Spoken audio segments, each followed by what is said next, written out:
কি ব্যাপার, হঠাৎ করে এত রাইতে ডাকলা? এখন কথা কর সময় নেই, তুমি আমার লগে তাড়াতাড়ি চলো। চলো মানে? আমার হাতে সময় নেই, তুমি আমার লগে চলো চলো।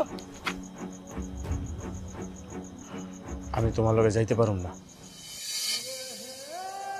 আমার সামনে থেকে যাও, আমি তোমার যাইতে কইছি, যাও এখান দিয়া।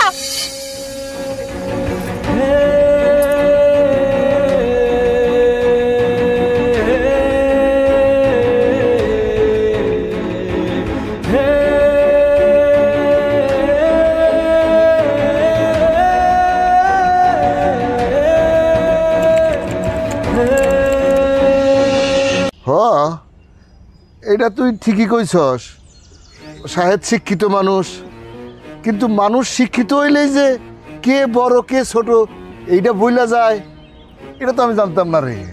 শোন, আমার বউ শিক্ষিত, শিক্ষিত মানুষ কখনো মিথ্যা বলতে পারে, আর তুই তো অশিক্ষিত রে, মূর্খ, তুই তো মিথ্যা বলবি। তুই ঠিকই কইছিস রে ভাই, মান সম্মানলেও তো মিথ্যা কথা আমগো মতো অশিক্ষিত লোকেই কয়, তোর মতো শিক্ষিত লোক কয় না। আরে তুই কেমনে ভাবলি যে এত বড় অপবাদ দেওয়ার পরেও আমি এই বাড়িতে থাকবো? কোনোদিন থাকবো না। আপদ বিদায় হইছে।